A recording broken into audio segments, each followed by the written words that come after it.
Okay, students, let's begin our lecture. We have a new cover.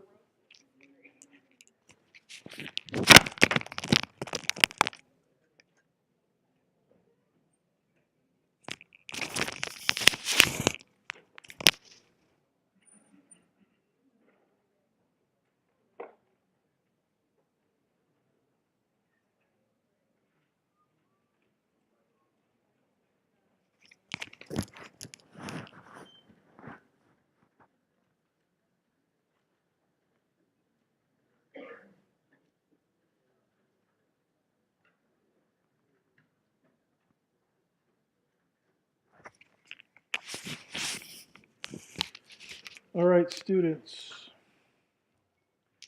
we have a new image here for our cover page. This is actually a diagram of the constellation Cygnus, and which is a summer constellation. It should be visible late at night sometime soon. And during the middle of the summer, you can see it. Vega is up here towards the top of the picture. Here's the swan, the two wings of the swan. Here's the tail, the star Deneb.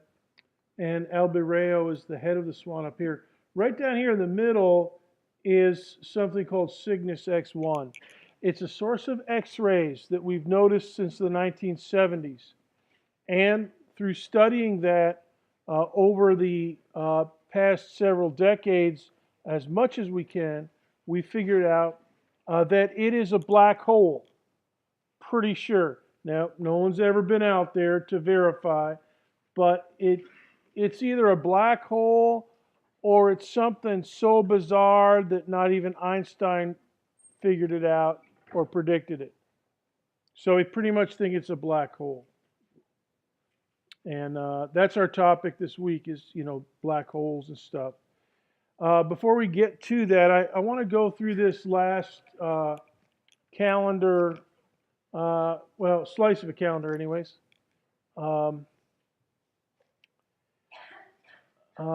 It's the last 3 weeks. Here we are today. We're going to talk about supernova neutron stars today, white dwarf stars too. Tomorrow, no office hours. I have an obligation off campus that I have to participate in. But we'll have mega office hours in the afternoon next Wednesday. So that's study day. So, and for you guys, it'll be 12 to 3 on next Wednesday. So you can come and check your grades, double check anything you want.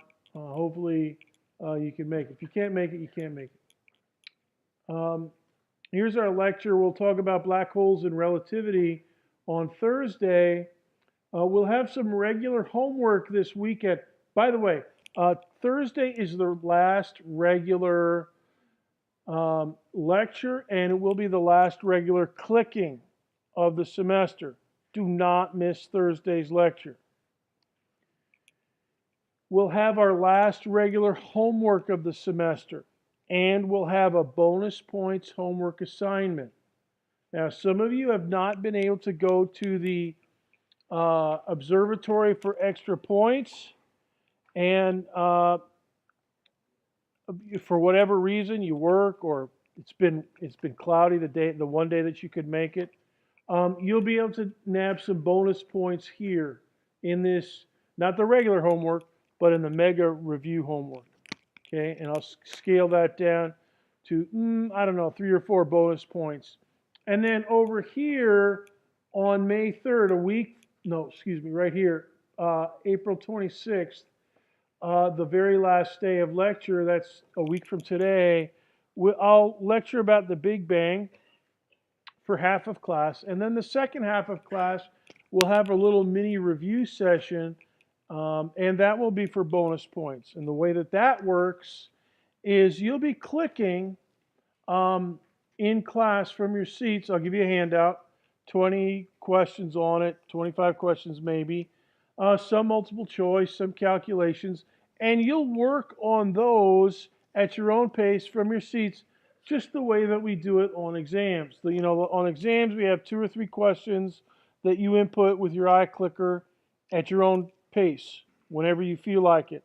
And we'll do a bigger session in review for the last 45 minutes or half hour next Tuesday. And that will be for bonus points. Okay, and I see that Brandon has got our printouts. So we'll be giving these out in just a minute. All right, can you open these up and split it into 2 piles the way that we normally do?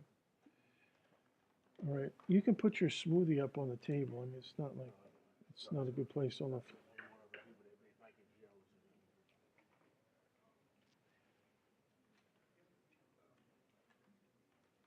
Okay, so next Wednesday, week from tomorrow, study day, office hours in the afternoon. Then you'll have all the way till next, or 2 Tuesdays from now, 2 weeks from today, to get ready for the final. Now, our final for the lecture section is at 1 p.m., not 1:30. So make a note of that. Don't come late. If you come late, you might not be allowed to take the test, right? Because I always go by the first person out is, after the first person finishes, nobody else can start the test, right?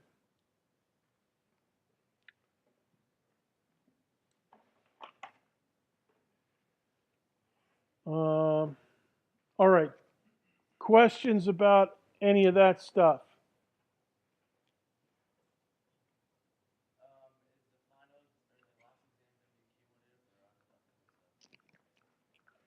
This final exam right here on May 3rd is cumulative. So everything since January, and including today, and including Thursday, and the first half of next Tuesday. All right. So 2.5 lectures of new stuff, and then everything else is cumulative. All right. Does that answer your question? Good. Michelle.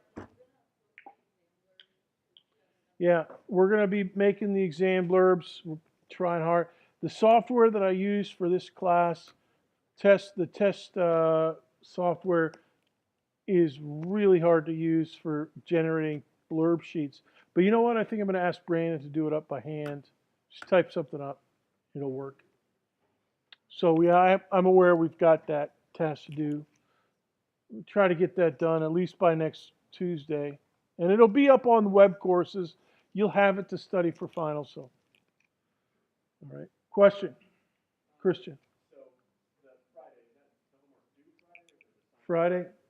It'll be running Friday. Oh, good point. Christian just asked me, does this mean the homework is due Friday? The homework, I just put it here because I didn't have space to put it over here on the 21st. The homework, the regular homework from Thursday will be due on Tuesday, just like always. The review homework, the mega review, will actually be due the following Friday. Also, you'll have several more attempts. Now, and I think it'll be in web courses if I can figure out some way to get the software to help me. And if not, it'll be over in masteringastronomy.com. In either case, I'll set it up so that you can do multiple attempts, and then you'll be able to use it until next Friday. And actually, you'll have, if it's in web courses and you use it once, you'll be able to view it, forever. So, anyways, that'll be up inside. It'll be due over here. Okay, Christian? Good. All right. Another question. Anton. Extra credit points from the observatory, you mean? Okay, I got last week, I got a stack about this. I have to go chase those guys down and kind of grab them by the neck and, shake them. But eventually they coughed up big thick stack. So I got a bunch, and I haven't entered them in yet, but we're going to do that. Do not worry. I believe last Thursday that it was no go. It was canceled. Yeah. But hopefully, what day is it this week? Wednesday? Tomorrow? Hopefully you'll be able to go. And let's see. I should have put that up here. So hopefully you'll be able to go to the observatory here. And again next week, although I don't think they have it next week. Okay, so this will be the last one tomorrow night. Hopefully you can get to it. All right. And as I've said before, I like giving 10 bonus points for that simply because you learn a lot more astronomy in one evening's visit and eyeballing stuff for real than me blabbing my big mouth up here for an hour and a half 2 times a week. So I like giving you points for that. Any other questions about it? End of the semester. Go ahead. I'm going to try to make it on web courses. Web courses, I hate to say this, but some things web courses is a lot better than masteringastronomy.com. And control. I have no idea how the grading system works on masteringastronomy.com. Apparently, you guys, if it's a 20-point assignment, if you do things right, you can get like 22 points or, over 20 points. I don't know why it does that, but I've figured out how to turn that feature off, so I just give you guys the points. But web courses, it's a little bit simpler, which is unusual. Paul. Yeah, you can get a small bonus if you don't open the hint. Oh, small bonus if you don't open the hints. Good. Okay. So in other words, if you study and listen in class, you can maybe get some bonus. Have you ever noticed that you get more than the 20 or whatever it's supposed to be? It mystified me the first time. Anyways, hopefully the mega review will be in web courses. Another question.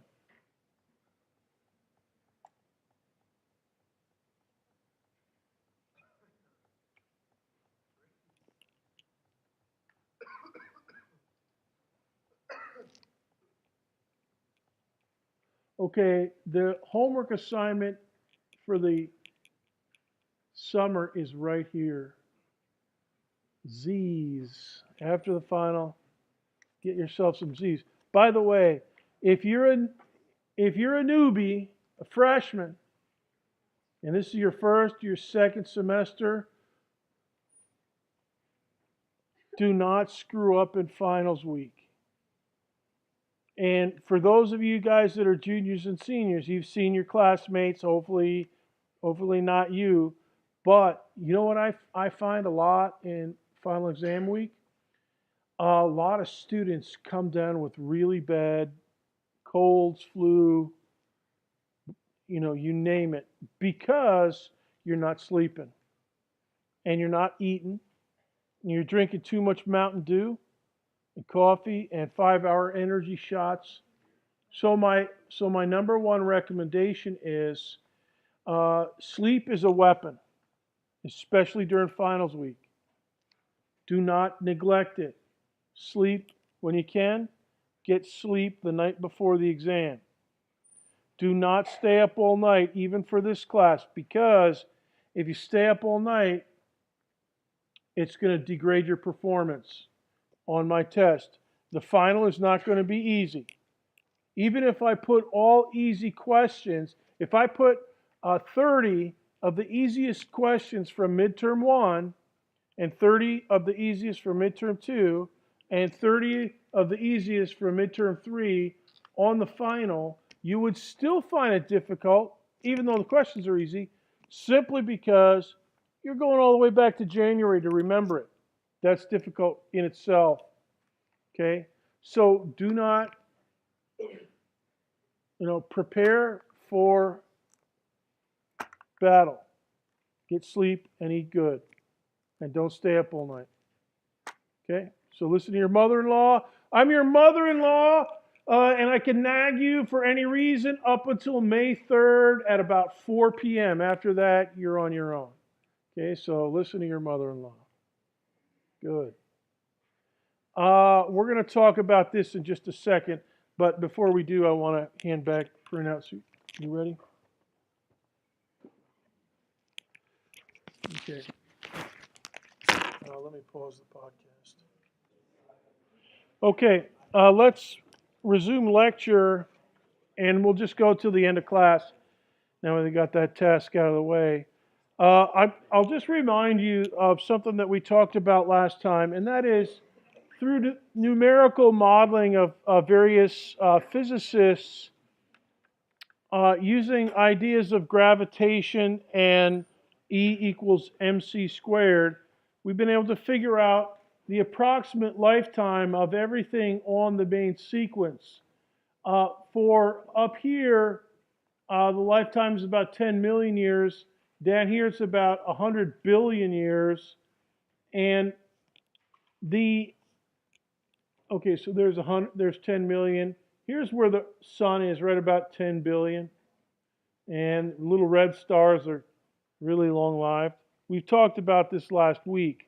Now, one of the things that we can do with the HR diagram, because we have this calibration for the theoretical lifetime, once we know the mass, Charles, we can figure out, we know a little bit of Sir Isaac Newton gravity.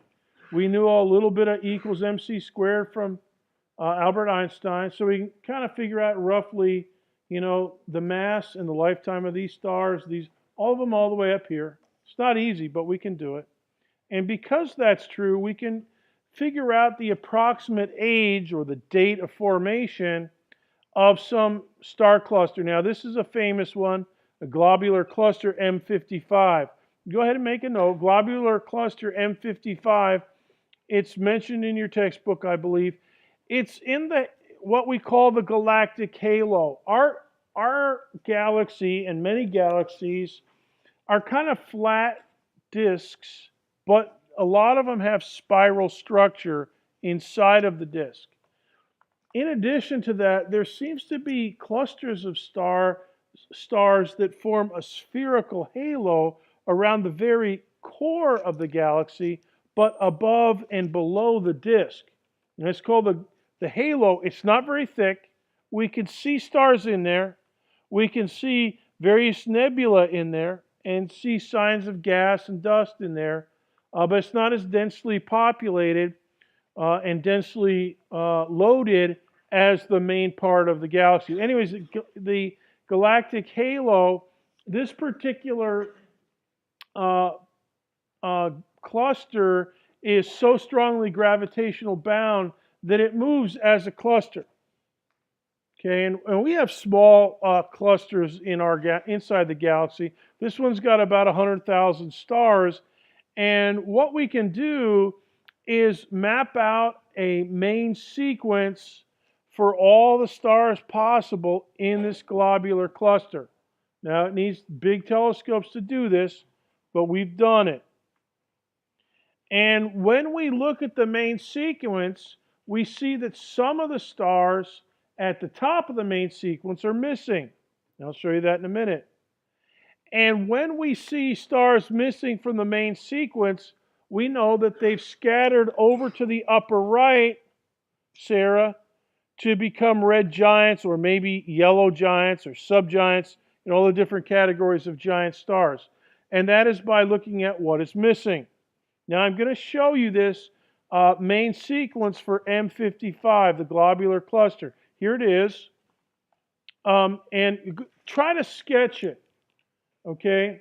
Here's the red stars, and the sun would be right in here somewhere. And then here's what we call the main sequence turnoff. All right, this point right here. Right, the main sequence turnoff.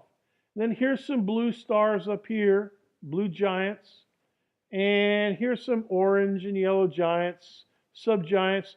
So stars like Betelgeuse are up here. Betelgeuse is not in this particular set, of course. But these guys up here on the upper right are a little bit like Betelgeuse, which we have studied. And this is what the main sequence looks like. It looks like a nice main sequence up until this point, and then whoop, it kind of dips off to the upper right and to the giant stars. And then whoop, it kind of slides over here into the blue giants, blue supergiants. All right. Now, all that allows us to figure out, remember, we know the approximate age, or the approximate lifetime of stuff on the main sequence. And right here is the main sequence turnoff, and that for this cluster, M55, corresponds to about 12.5 billion years. So we know that this cluster is about 12.5 billion years old. It's very, very old. Okay, and that is because everything above this has a shorter lifetime than 12.5 years. You know, so something up here might have 1 billion years, and something way up here in the upper left, 10 million years, and they're gone. The stuff that's up here with short lifetimes, they're already up here in their retirement home. They moved to Florida. They retired and moved to Florida. Okay? And some of them retired and moved to Vegas. That's these guys over here. And then, of course, we got some white dwarfs down here in the lower left. Anyways, the main sequence turned off about 12.5 billion years. Now, here's the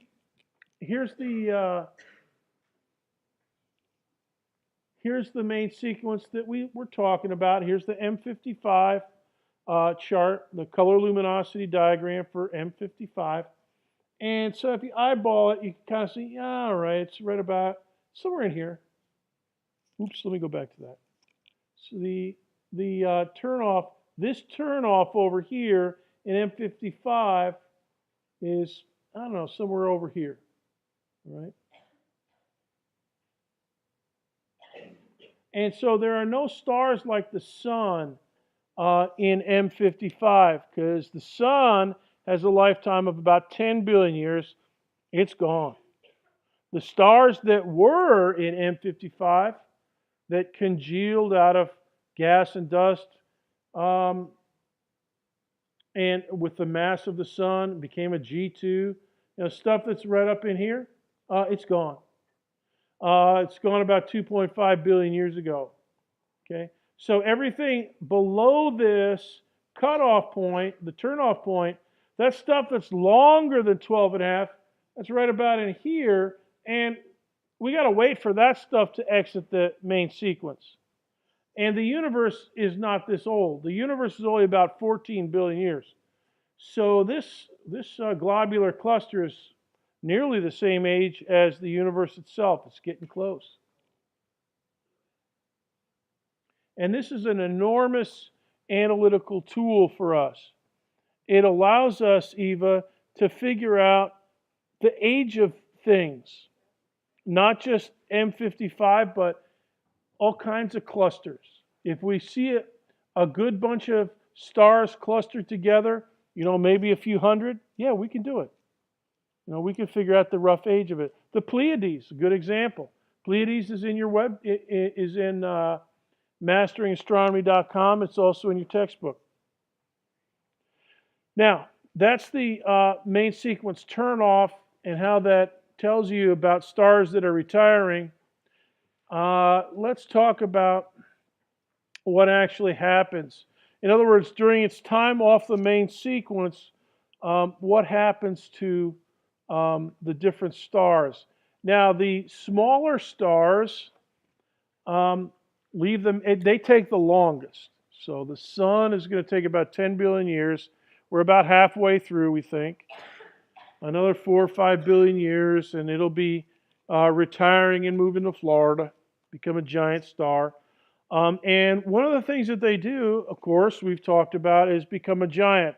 Through the changing of the nuclear reactions in the core, the original stable main sequence configuration of a star will change. And when that happens, they blow off they tend to blow off outer layers because they go through these stages where they go from hydrogen fusion in the core to helium fusion, and then from helium fusion to oxygen and all the different elements all the way up to iron. And as a result, when this thing, it's like kind of like if you're in a standard shift. Raise your hand if you know how to drive a standard shift, a stick shift. All right, good. Now, the rest of you guys, this is going to be over your head. But when you're driving a stick shift, you hit the clutch and then you shift. All right? And so when a star hits the clutch, and shifts into a new fusion reaction, it tends to become unstable and blow off a little bit of the, or sometimes quite a bit of the outer layer. Those are known as planetary nebula. Now, item 2B is important. They're not really planets. Before we knew how far away these things were, guys said, yeah, man, that looks like a planet. But it didn't wander around the sky like a planet. And it was a nebula. It was kind of fuzzy looking. Remember, they didn't have the space, 200-300 years ago when they were first mapping these babies out, they didn't have the Hubble Space Telescope, of course. So you didn't have a sharp, nice picture like this. And so as a result, they called them planetary nebulas. They're not planets, but we still call them that. The leftovers in the center, this is a planetary nebula called NGC 6369. And in the middle of it, you can see it right here, is a little bright star. That is the star that has blown its outer layers. And there's all kinds of astrophysical processes that do that. If your outer layer is overloaded, thermodynamically speaking, it'll be too hot to stay aboard, and the thermal pressure outwards will defeat gravitational inward forces, and you'll blow a surface layer. And this star in the middle tends to be a white dwarf, or becomes eventually a white dwarf star, very hot, very intense in the ultraviolet. Okay, and so I'm going to show you a series of pictures of planetary nebula, and we're going to look at the leftover really, really hot core of the planetary nebula. All right, so here's a close-up. This is NGC 6369, and yeah, right here, that baby is the star that is so hot. That thing's pouring. Now, we don't have, this is not an ultraviolet image. All right, this is from Hubble. All right, and so we're not getting a lot of ultraviolet image here. But this central star is pouring out the ultraviolet. And so this ring out here, see this ring that I've ringed in? Take a look. Look at it. This outer ring that I've ringed in red, fuzzy red line, that is actually fluorescing. It's being bombarded by ultraviolet from this baby down here in the center. And it is so intense that these layers that were blown off, this is a couple light years across, by the way. I think it's like 1.2 light years across. So these planetary nebula, we can see them, they're pretty big. And a couple, 1 to 2, maybe more than that light years across. All right, and even then, it's so hot that this stuff is generating light. It's getting hit by, it's kind of like if you go into a darkened room and somebody has one of those posters that if you shine a black light, which is ultraviolet, you shine it on that poster, it kind of shows up in different colors and stuff. That's fluorescing, okay? And that's what this star is doing. Now you do it inside of a bedroom or inside of a basement or wherever that happens to be, maybe 10 meters by 10 meters biggest. This is light years across. And you're still getting ultraviolet fluorescence from this baby. So it's kind of cool. Here's another one. This one's called the bubbly nebula. All right, and this is false color. It's not really blue, but it definitely has a structure. And ding, there's the central source. Now, this is a planetary nebula at a different stage in its history. All right, and so it looks quite a bit different. Here's a famous one. Go ahead and write this one down, Ring Nebula. You'll find this mentioned, I believe, in your textbook. There's several planetary nebulas. And let me just focus in on this one. This is the Ring Nebula. Let me get a little closer. Can you see it? Can you see that star in the middle? Here it is. Right here. Ding.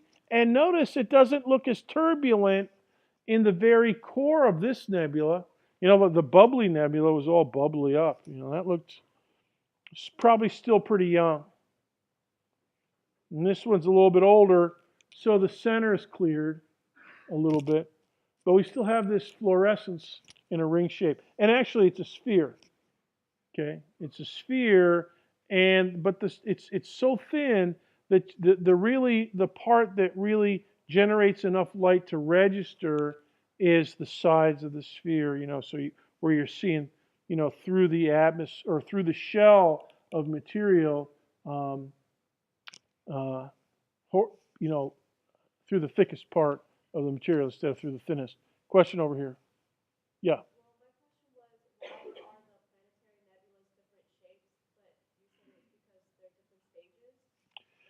Well, this one here it's real busy with turbulence and stuff in here. It's bubbly looking because it's younger. It's going to expand because this thing in the middle is blazing all that stuff out. Okay, and eventually it's going to look more like this. All right, and here's a close up. Now here's another one. But you know, every star is different. You know, some of them might have a different spin rate, and the spin rate will, you know, look at this one. This is called the Helix Nebula. It's very cool looking. All right, and it has a different shape. They're all going to have different shapes, but we can tell that it's a planetary nebula because in the middle of it, here's the Helix Nebula again. We could see. Yep, yep. These aren't the same.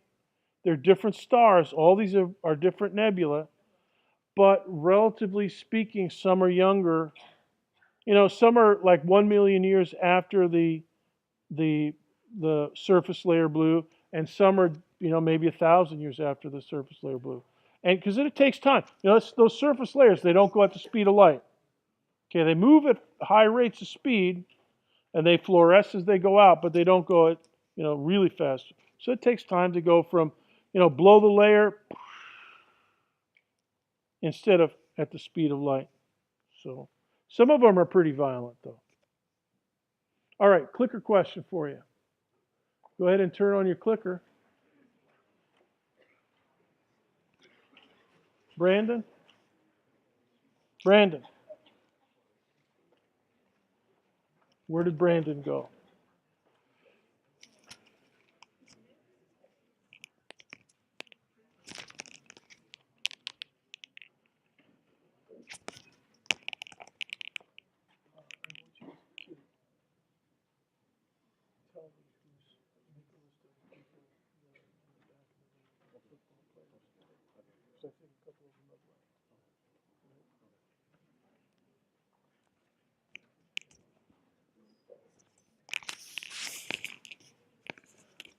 Okay. Question number 1 for today.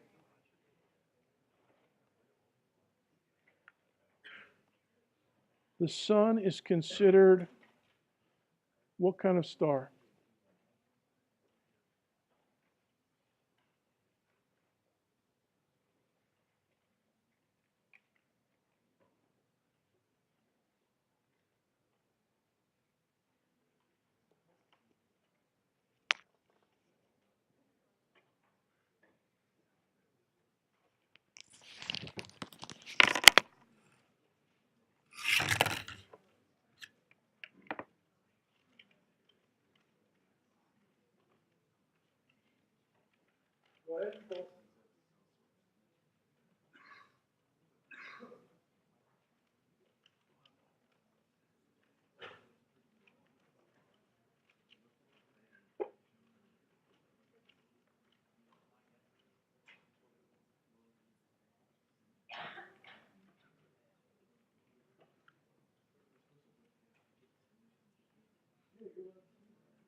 Parking.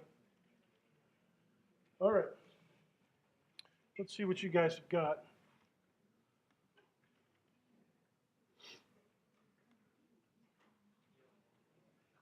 Yeah, Sun is considered a low mass star. So make a note to yourself. Yeah, Sun is a low mass star. And so therefore, when the Sun does retire and go to Florida, it's going to start blowing its surface layers. And when that happens, bye-bye Earth. You know, we're going to be toasted. But it's a long way in the future. All right. Another thing that we talked about last week was iron, the trouble with iron. So let's talk about that because it's important for supernovas. Supernovas are important for black holes and neutron stars.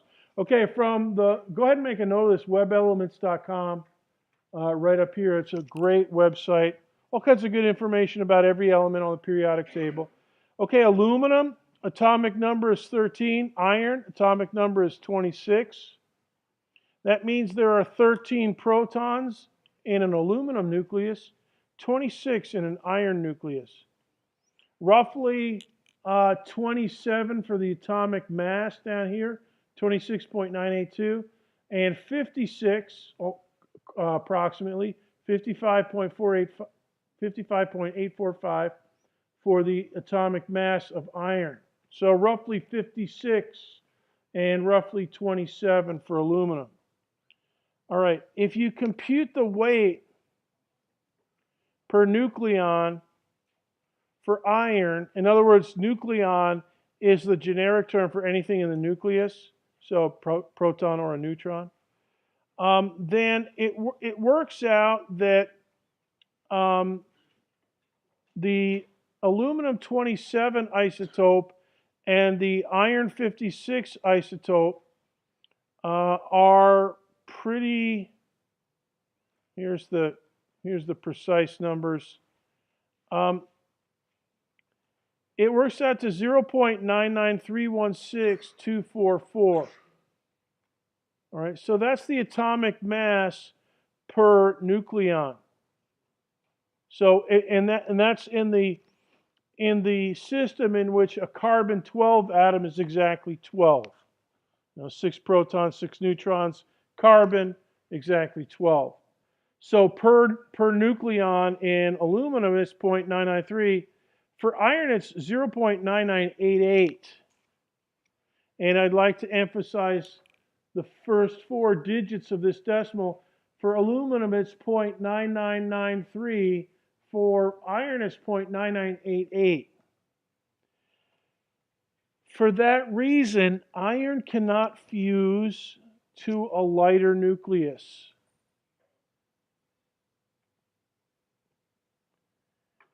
And also, it cannot fission to a lighter nucleus. Only by changing to a lighter nucleus do you get, either by fission or by fusion, do you get any energy output.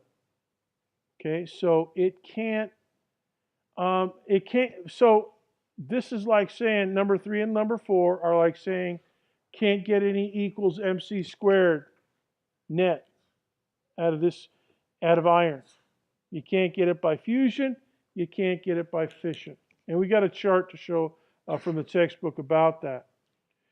So there's no more fusion or fission. Once the core of a star has turned to iron, you got a lot of trouble because there's no more fusion, and fission, the splitting of nuclei, is not going to help. Here's another picture. Go ahead and make a note of this. In addition to this little outline of numbers and concepts and stuff, Webb elements in the periodic table, take a look at figure 1319. This one also shows mass per nuclear particle, or mass per nucleon. So here's hydrogen way up here at 1.0, and then iron is down here at the very bottom. Okay, it's right down here. You can't get lower than iron. Only if you're a heavy nucleus and you split, you can release energy. Splitting means you go to the left. If you're a light nucleus and you fuse, that means you go to the right. But you can't go downhill to the right. You can't go downhill to the left if you're an iron 56. And so iron 56 is where all the trouble starts. So make a note of that. Iron 56, core, bang, supernova. And this is figure 13.21, the Crab Nebula. Now this one is not a planetary nebula. It's a supernova remnant. And this is a supernova that took place about 1,000 years ago. We think it was about, 1054 AD that this one, and this is what it looks like now. At the time, it looked like a really, really bright star in the sky. So bright that you could notice it even when the moon was full. And it's fairly close. You can read about it, figure 1321. Now, supernova explosions. Let's talk about that. There's two different kinds. There's type 1A, which is when a white dwarf becomes unstable. If it has a nearby companion star that's still cooking, in other words, if it goes into retirement a little bit before its next door neighbor, it'll accumulate mass from that nearby star, and once it gets above 1.4 times the mass of the sun, you'll undergo a thermonuclear detonation. All right, it's a big nuclear bomb, big one, instantaneous. Now we can see them halfway across the universe. Type 1A super. Matter of fact, all the way. They're the most some of the brightest things that we can see, and we can see them in visible light, infrared, ultraviolet, you name it. Now, the core collapse is called type 2 and type 1B and 1C. A large mass star with an iron core collapses. When it collapses, there's a lot of exotic nuclear reactions. The protons and the electrons in the iron kind of smush together in a reverse reaction, and what you're left with is a ball of neutrons, which we call a neutron star. Very exotic, but gravitationally bound. Very difficult to model, a neutron star, but we've done it. If it's really large, it'll keep collapsing to the point of becoming a black hole.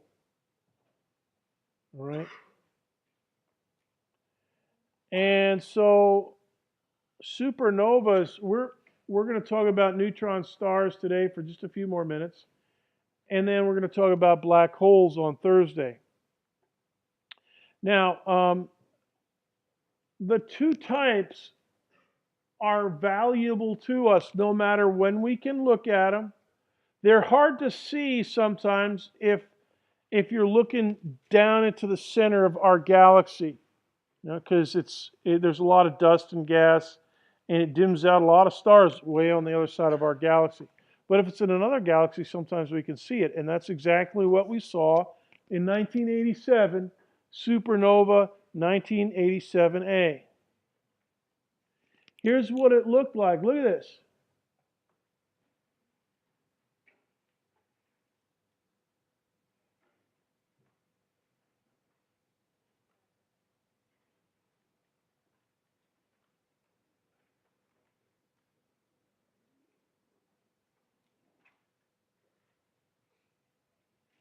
Many light years across. Many, many light years.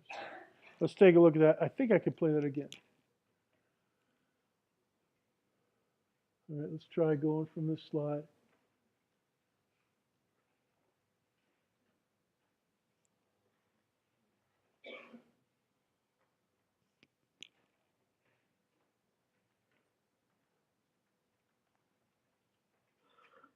Here it comes. 95, 96, 97. And see how the center dims out a little bit? And then it starts to expand a little bit.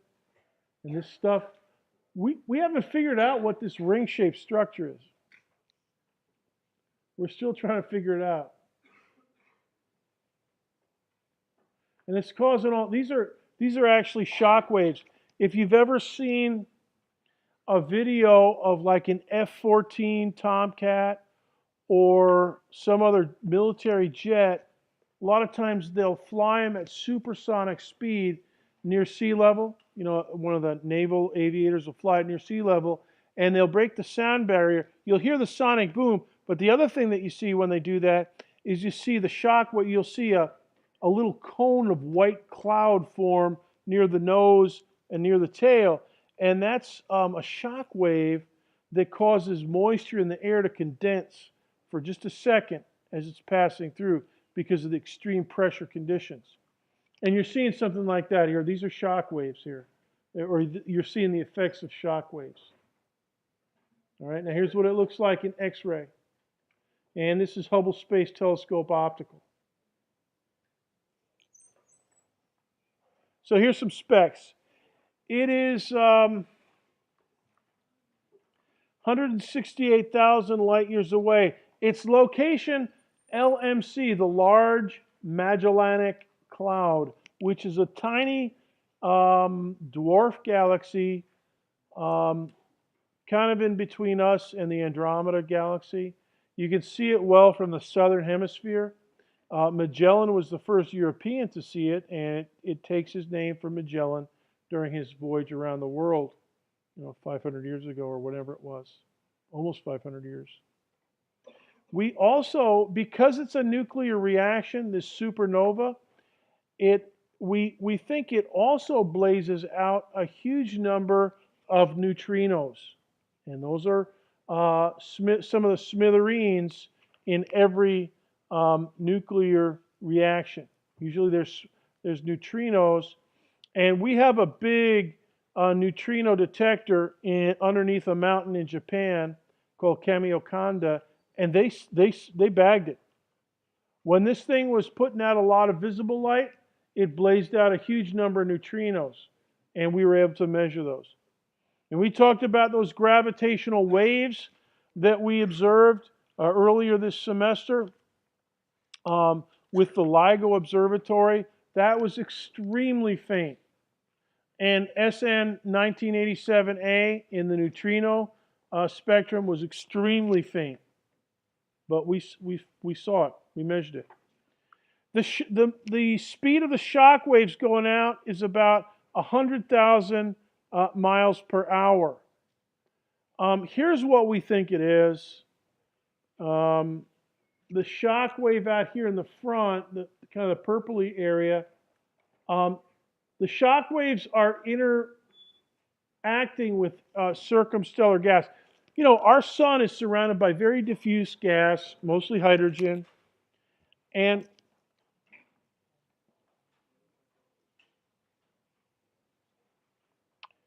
that's what forms this beautiful shape. Now, we don't know if it was a blue supergiant or a red one, but we do know that the ring is about 1.32 light years across. Now, we're going to close now. It's time to dismiss. If you didn't get your printout, come on up to the front. There'll be some homework tonight in masteringastronomy.com. You're dismissed.